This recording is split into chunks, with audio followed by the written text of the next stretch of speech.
You know the feeling, right? You've had a long, tough day, and that mental pressure, it starts to feel, well, physical, like there's a real pressure building inside your head. It's this super common, super frustrating thing where our stress literally turns into physical pain. So when that dull, throbbing ache starts to creep in, what's the first thing you blame? Yeah, for most of us, it's all the stress we've been under. And you know what? You're right to think that.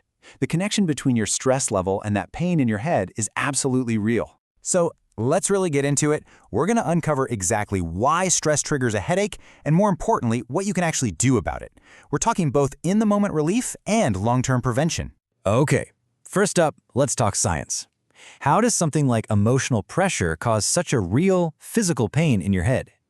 Well, it all comes down to this chain reaction that your body is basically hardwired to perform. It all starts with our good old fight or flight response. So you're hit with a stressor, could be a crazy deadline, a tough conversation, and your body's alarm system goes off. This isn't just in your head. It makes the muscles in your neck, your shoulders, and even your scalp physically tense up. And that constant clenching, it can end up firing off the pain signals that we feel as a headache. And it's not just about muscles. Stress actually changes your brain chemistry. So when things are normal, your brain uses things like serotonin to help manage pain signals. But when you're stressed out, your body gets flooded with hormones like cortisol. And what that does is it messes up that delicate balance. The result? Your brain becomes more sensitive to pain. A little twinge you might not have even noticed before can suddenly feel like a full-blown headache. On top of all that, let's be honest, our own habits when we're stressed just pour fuel on the fire. I mean, think about it. When you're totally overwhelmed, are you getting a solid 8 hours of sleep? Are you eating properly? Drinking enough water? Probably not. We end up skipping meals, staring at a screen for way too long, or chugging coffee. And all those things just make the headaches even worse. Okay, so we get the why. Now let's dig into the what. It actually helps to figure out what kind of headache you're dealing with, because believe it or not all stress headaches feel the same. So let's try and put a name to that pain. The most common one is the tension-type headache. That's that dull, aching pressure you feel on both sides of your head. Then you've got stress-induced migraines, which are way more intense, a throbbing pain, usually on one side, and you might even feel nauseous. And finally, there are cervicogenic headaches, which are tricky because they actually start from tension in your neck and then creep up into your head.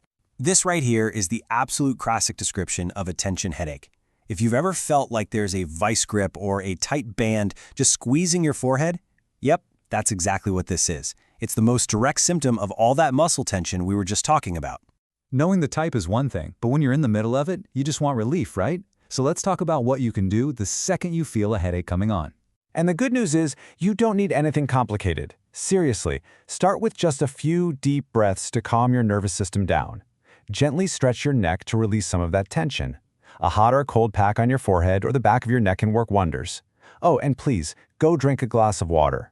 Dehydration is a huge and so often overlooked trigger for headaches. Now those quick fixes are essential, but the real goal here is to have fewer headaches in the first place.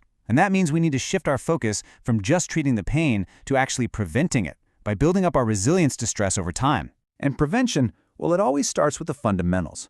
These are the non-negotiables. Making sure you get 7 to 8 hours of good sleep, eating at regular times to keep your blood sugar stable, and getting some kind of movement in every day. These things are foundational for managing how your body reacts to stress. They just make you less vulnerable to begin with. And then, beyond those basics, it's super helpful to have some active strategies for managing stress before it gets out of control. For you, maybe that's mindfulness or just writing your thoughts down in a journal. Or it could be something really practical, like breaking a huge project into tiny, manageable steps so you don't feel so overwhelmed. Even just taking a 5-minute break from your computer every hour can make a world of difference. Now, all these strategies are amazing, but it is so important to know when self-care just isn't cutting it, and when it's time to talk to a doctor. And this is a really critical point. Grabbing an over-the-counter painkiller for a headache once in a while, totally fine. But if you find yourself reaching for them a few times every week, that's a red flag. They are not meant for long-term management, and you can even get something called a rebound headache from overusing them. So the most important takeaway here is to listen to your body. If your headaches are happening more often, if the pain is getting worse, or if the way your headaches feel suddenly changes, that's when it's time to see a doctor.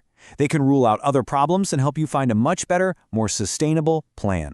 So we've unpacked the science, we've put a name to the pain, and we've gone over real strategies you can use. I'll leave you with this final thought. This is not about changing your entire life overnight. It's about picking one small thing you can actually do. Will you take a 5-minute stretch break, drink an extra glass of water, go for a walk at lunch? What's the one thing you are going to do this week to start breaking that cycle?